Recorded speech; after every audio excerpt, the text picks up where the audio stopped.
Mes chers amis, Purim Sameach depuis Jérusalem. Comme le veut la tradition, nous fêtons Purim à Jérusalem un jour plus tard que tout le monde. Donc Purim Sameach depuis Jérusalem. Purim, c'est une histoire invraisemblable. Ce n'est pas un conte de fées ou un conte de Grimm, c'est une histoire qui a réellement eu lieu. Cela vient juste après l'empire perse. Nous savons que dans le monde, un empire laisse la place à un autre empire. Il y a eu l'empire perse avec Nabuchodonosor, qui d'ailleurs nous a fait énormément souffrir. Nabuchodonosor a détruit le premier temple de Jérusalem et il nous a exilés. Nous sommes partis en déportation, en exil, dans le royaume de Babylone. Là-bas, nous avons langui Jérusalem, mais à tel point que nous chantons jusqu'à aujourd'hui ce langage qui montrait à quel point nous étions attachés à Jérusalem.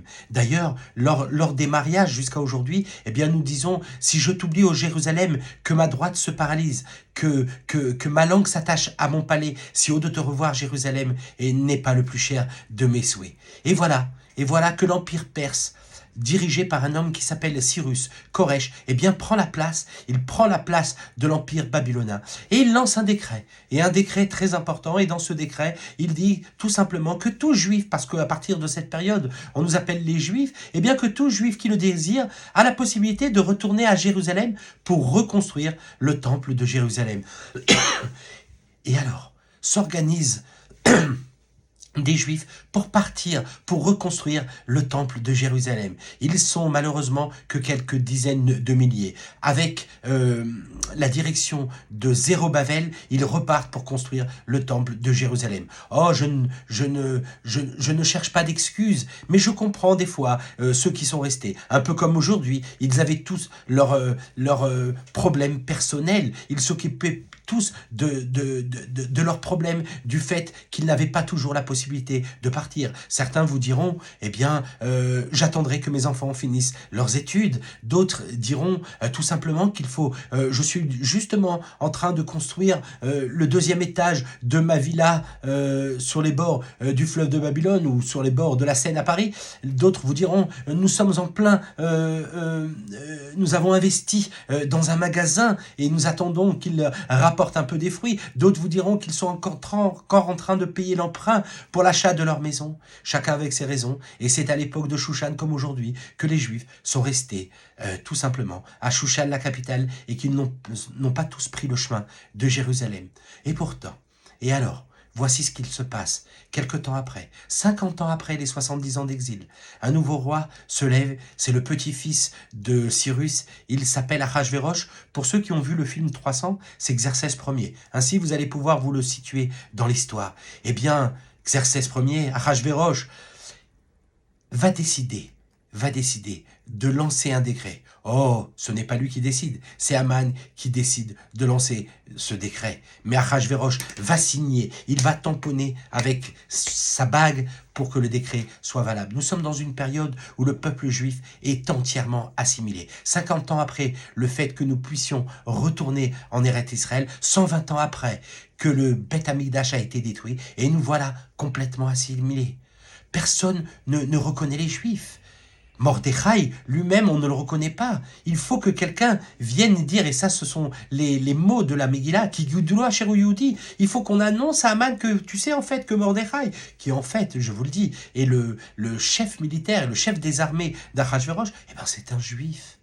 Esther, l'Omer Magadet Moladeta Vetama, elle ne va pas donner, elle ne va pas révéler de quel peuple elle fait partie, quelle est sa patrie. Elle ne le dit pas. On cache son judaïsme. Les enfants ne sont plus appelés par des non-juifs. Vous en voulez la preuve? Mordechai, tout le monde pense que c'est un non-juif. Mordechai, ça vient de Marduk. Marduk, c'est un dieu babylonien. Esther, ça vient de Istar. C'est une déesse. Alors imaginez qu'aujourd'hui vous appeliez vos enfants Christophe ou Christelle.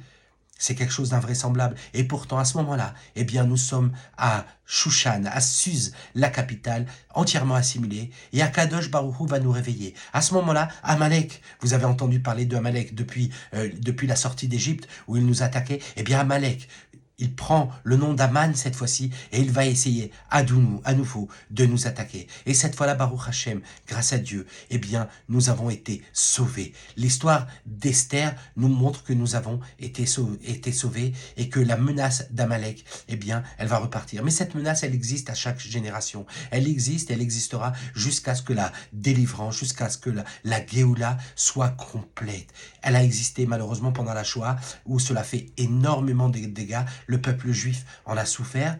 Elle a existé aussi le 7 octobre. Mais à la différence, le 7 octobre, la situation a changé. Et vous savez pourquoi? Parce que nous avons entamé la Géoula. Nous avons entamé la délivrance. Le 7 octobre, nous aurions pu tomber complètement. Mais parce que nous étions retournés sur la terre d'Israël, et parce que nos jeunes, nos héros, nos enfants, nos voisins, nos amis, tous ceux qui sont partis en guerre, eh bien, ils ont compris une chose. Ils ont compris qu'il fallait mettre de côté leur projet personnel pour s'occuper du projet du peuple. Je vous raconterai une toute petite histoire que j'ai entendue de la bouche du Rav Aaron Cohen, qui est le rabbin de 3 localités dans le Shomron, dans la Samarie. Le 7 octobre, il rencontre un jeune qu'il a connu, qu'il a vu grandir, qui est né à Yakir, dans le village de Yakir, et ce jeune est avec sa fiancée. Il n'a pas 23 ans et il doit se marier 3 jours après. Il est 9h30 du matin, il demande au rabbin, il lui dit « Je te demande conseil, que dois-je faire? J'ai appelé mon officier me dit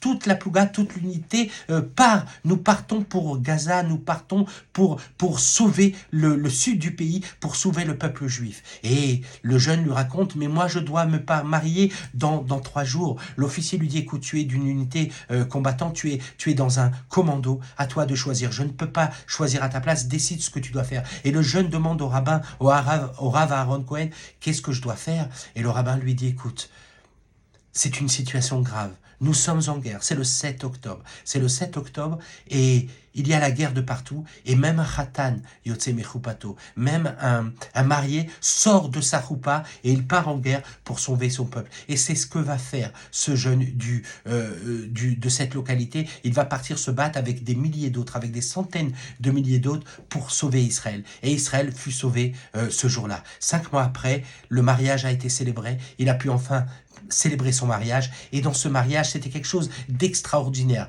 Une personne est venue voir le rabbin et lui a dit « Mais ce sont les soldats du roi Shlomo ?» Le rabbin leur a répondu « Non, ce ne sont pas les soldats du roi de Shlomo, ils étaient quelques milliers. Alors ce sont peut-être les soldats de Bar Korba, les soldats qui ont combattu, qui ont guerroyé contre les Romains. » Et là le rabbin lui a répondu « Non, ce ne sont pas les soldats de Bar Korba, ce sont les soldats de la Géoula, parce que la Géoula a été entamée, la Géoula est là. Et parce que la Géoula est là, eh bien, on a mis de côté notre côté personnel, comme tous ces soldats qui sont partis pour reconstruire le peuple d'Israël. À vous, juifs de l'exil, je vous conseille une seule chose, venir nous rejoindre. Vous avez besoin de nous et nous avons besoin de vous pour que nous puissions être dans une Géoula Shlema, dans une délivrance complète, et que l'histoire de Purim puisse nous servir de leçon et que nous puissions à jamais détruire Amalek, Aman, ou le nom qu'il prendra, Hamas ou Hezbollah, et que nous puissions enfin profiter pleinement de la terre d'Israël. Chag Sameach à tous.